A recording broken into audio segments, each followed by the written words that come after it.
The line between success and failure is often thin. An important thing you can do to put yourself on the right side of that line is to maximize the quality of your knowledge and use strong methods to solve problems. Problems are forever and we can't avoid them. The typical problems we face can be solved. Today, we will tell you why you suck at problem solving.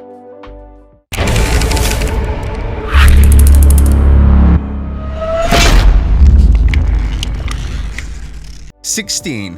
Opting for the high-level view. We often try to get the high-level view of how things work rather than really trying to understand the details. Unfortunately, these details often turn out to be important. Just ask the people who signed off on and purchased complex mortgage-backed financial instruments without understanding how they worked. 15. Using meaningless jargon.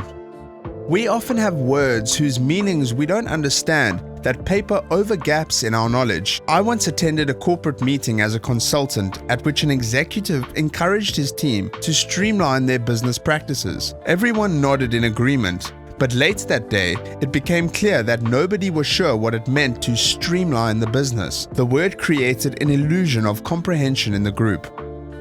14. Only thinking of the first level explanation. Our explanations are nested like Russian dolls. If you have ever spent time with a 5-year-old, you have experienced this nesting. The child asks you why something works. You answer, and they ask why again and again. We believe our casual knowledge is better than it is because we think about that first level explanation and fail to keep asking ourselves why when checking to see if we understand something. A lot of people in the financial industry of the way the structured financial instruments worked, but they could not explain their details. Ultimately, if you want to cure this illusion of explanatory depth, you need to take a lesson from education. Any teacher knows that the surest way to guarantee that you understand something is to teach it to someone else.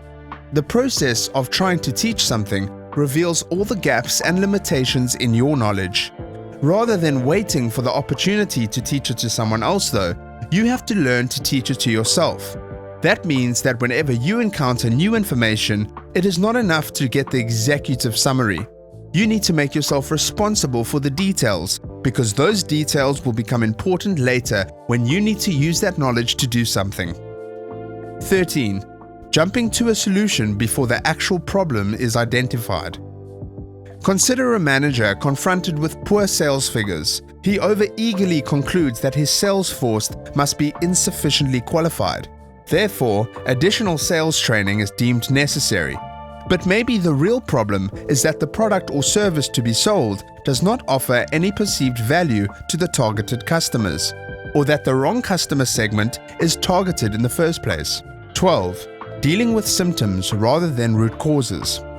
Consider the observation that the number of failed transaction settlements has increased significantly during the recent market turmoil. An in-depth analysis of the process performed shows that most mistakes occurred during system entry by middle office employees. As a consequence, an additional control process is introduced, each entered transaction requiring validation by a second employee. But maybe the real problem is that the used software is cumbersome in supporting the data entry processes of the middle office employees, which leads to a natural percentage of errors.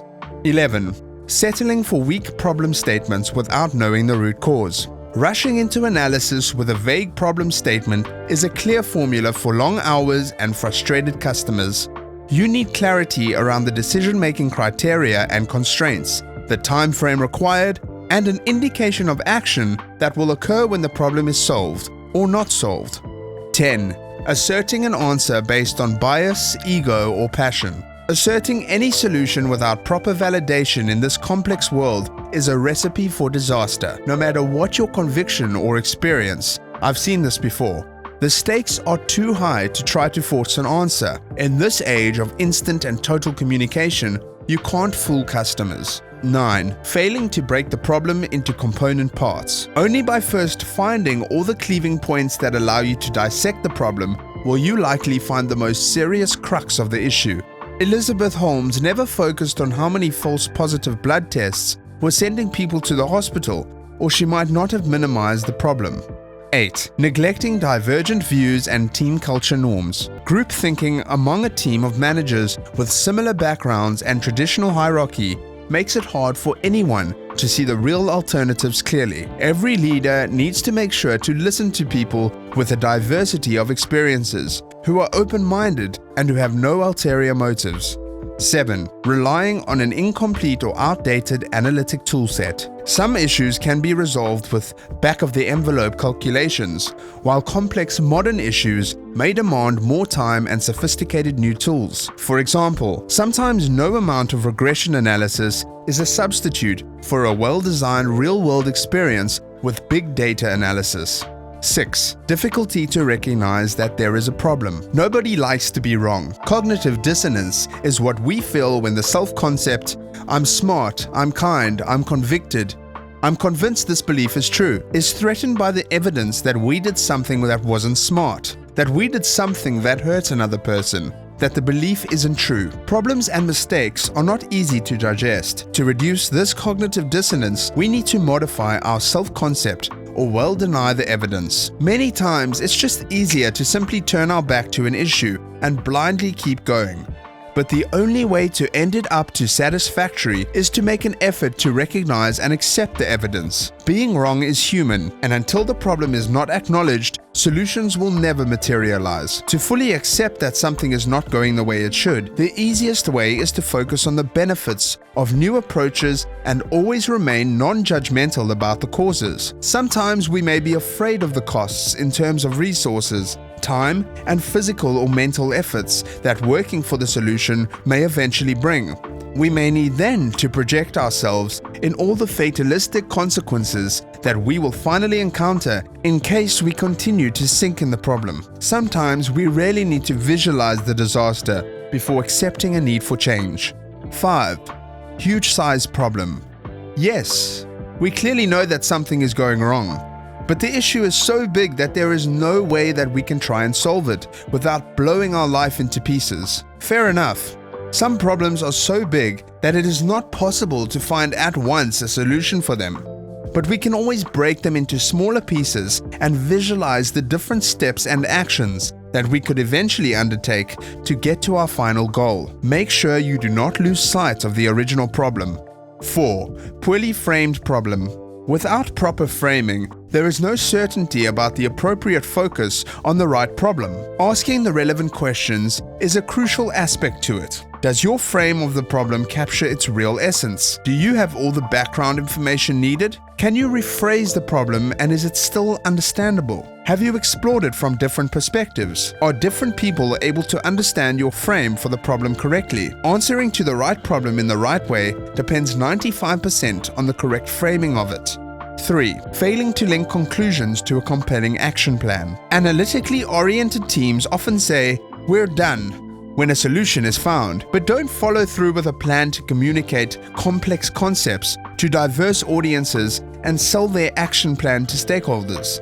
Effective solutions capture the total audience with compelling actions. 2. Assuming each problem can be solved once and for all. Rarely is a problem solved totally the first time. Complex problems have a messiness about them that takes you back and forth between hypotheses, analysis, and conclusions, each time deepening your understanding. Expect your problem solving to be iterative and a learning process. Every leader needs to adopt a systematic approach to problem solving. The authors present a 7-step approach that works for them and has been proven across multiple business arenas.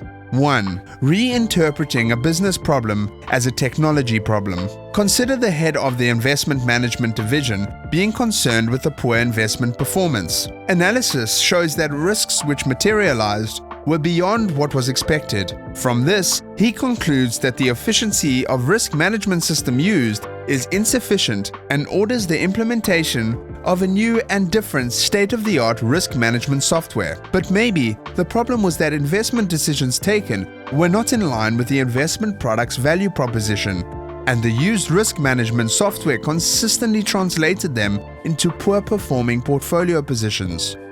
What are your thoughts about this matter? Thanks for watching.